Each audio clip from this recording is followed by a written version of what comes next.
Thank y'all clicking there up there. I'm out here getting this fuel cell bottom all cleaned up and painted up. And I was wondering, has any of you ever used truck bed coating to do the bottom of the fuel cell? I have not. Like, I'm thinking about using it. I mean, it helps prevent rust and corrosion. And if anybody knows anything about these steel cans, over the years they rust and stuff. So I'm thinking about coating it in Rust-Oleum truck bed coating and see how it does. I put some paint on it already, but I'm thinking about spraying this on there for an outer layer and seeing how it holds up. It's just going to be the bottom of the cell. I mean, the top of it's in really good shape. It's just the bottom needed cleaned up and painted. So I was wondering if any of you guys has ever used Rust-Oleum truck bed coating, because I'm going to coat this up in that and see what it looks like and see how it holds up.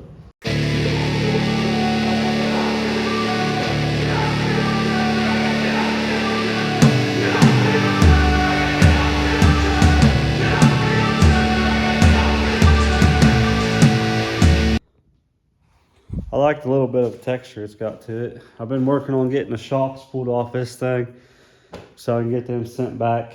Working on going through the suspension on it. But we still have to get the shocks sent back on this thing to Mike Abner yet and get them taken care of.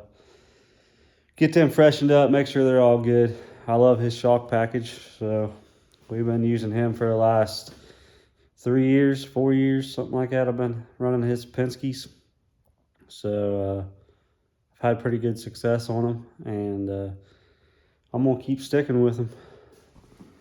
But I got 3 of the 4 shocks cleaned up, so 3 of the 4 is ready to go back to Tabco. So then we're ready to ship. I gotta get the other one done, and then we'll have everything ready to ship back for our shocks. Fuel cell is all completely dry now. It's got a nice little coating on it. I went and picked up some lower control arms and stuff today, some different ones. And they had some Pinto spindles on it.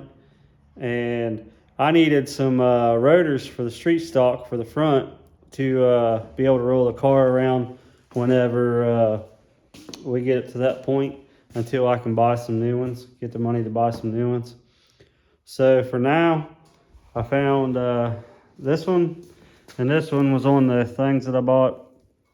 Obviously they're not usable, but I cleaned it up a little bit. This one was like this one. And these are the original hybrids that first come out years and years ago. But the bearings and everything in them was good. But I put it on my spindles that I set up for the street stock. And I'm going to get this one here cleaned up.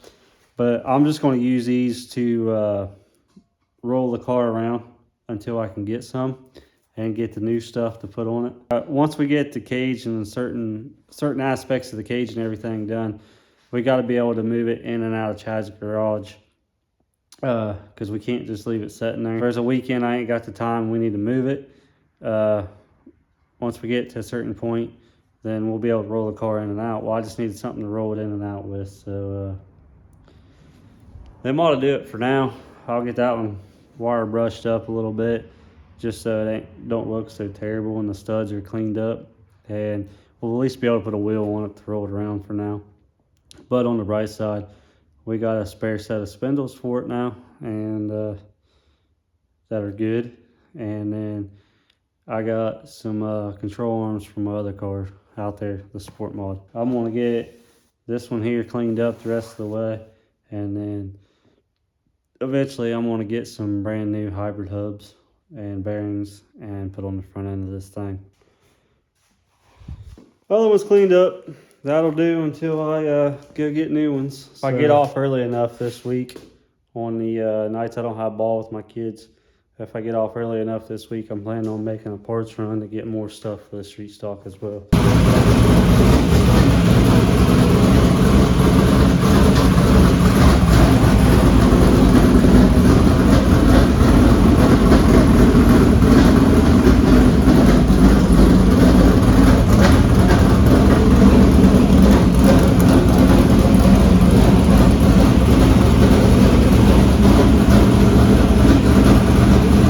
the frame loaded onto the trailer and load one stuff in the back of the truck, and we are headed down to the shop to Chad's, where my pipe bender is, and then all his welders are, so we can eventually start on this thing. Load one's going down, and then we got a whole nother load we got to go with. We got a load of pipe and everything we got to take after this one. Load one dropped. Here's Dad's car.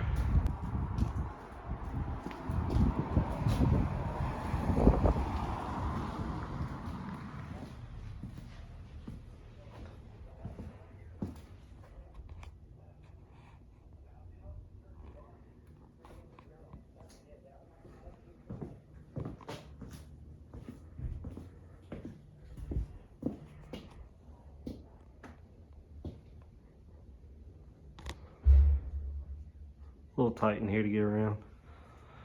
Y'all was asking about Chad's car too. Here it is. He's still working on the body on the front of his, but he's got the passenger side on it. All brand new deck in it. Switched the deck over to black. And then the driver's side is on it. And you guys asked if he was going to Florida this year. He is not. He will not be at Florida this year. So if you guys was the ones asking, he won't be there. The mod's still sitting there all piled up. They elected not to go this year. So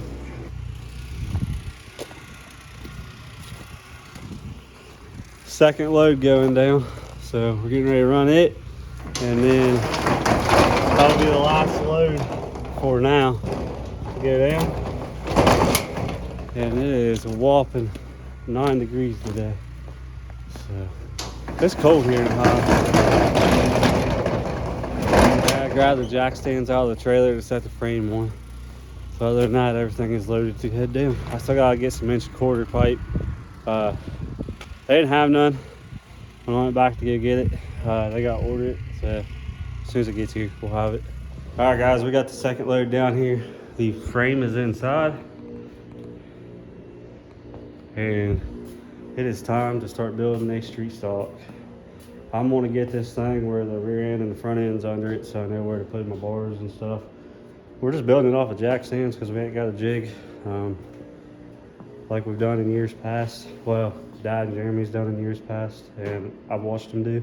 So we're gonna get the rear end and everything, and the front end all mocked up on it how we want it, and know where everything's at, so when we go cutting and bending pipe and everything else, we don't get it in the way of our, or in the way of how we want our suspension. So I'm gonna start with that, and besides, it's got to be able to be a roller because we got to get these cars in and out of here. So whenever Chad gets that one done, motor's sitting back here, still gotta have it put in. Whenever he gets that one done, this car's gotta be able to come out to get this one out to go race. So that's one reason we'll have to keep leveling it back up and moving it around. But hopefully by the end of the month, we won't have to worry about moving it. Once we get it in here, hopefully I can get it all done before we ever have to even move it. So that's the plan, get it all done before we ever even have to actually move it. But just in case, we're gonna get all our suspension in place and go from there. So that way if we do, we can get it in and out. Because once you start putting pipe and everything on it, it gets too heavy to move by picking it up. So that's our plan. I know not everybody does it like that, but that's all right. That's the way we're gonna do it. That's the way Dad and Em's done it in the years past too as well. With Jeremy and Em, roll one car in, roll one car out as you need to work on it. So that's the way we're going to do it. So here's where I'm at with the rear end. I got everything tacked up there, but I still got a little bit I need to adjust on, but I'm out of time for the day. We have a heck of a snowstorm moving in, and I gotta go home and do a couple things before it gets here. They're calling for a foot of snow here. So next to tackle, we'll be tacking everything on the front end. So we'll know if it's going to work or not the way I want to do it. Do I know if any of this is really going to work? No. I have no idea if any of that's going to work the way I have it. I got an air rear end in it. I got some adjustment put into it. This may be an epic fail on that rear end part. I may have to yank it all out and start over if it doesn't work. But it's going to all be trial and error, because this is just stuff I've always wanted to try and design and do on stuff and on one of these. And just like with anything, you ain't gonna know if it works unless you try it and do some stuff with it. So I do gotta pick up a couple more pieces of plate. I need a couple more pieces, but the rear end's kinda basically how I want it. And I just gotta pull a few more measurements once I get some stuff done and make sure I got everything here twisted and set kind of the way I want it before I weld it all in, I guess I should say. So for today, I'm gonna call this a video. I hope you guys enjoyed what little bit of a video there was here, but we are starting on the street stock. So hope you all enjoy these videos. Make sure you get down there and like, comment, and subscribe, and let us know what you guys think, and join this crazy adventure of mine, I guess I should say. So like I said, just something I've always wanted to do. So we'll either make it work or we'll fail trying together. So hope you all enjoy it, and I'll catch you all on the next one.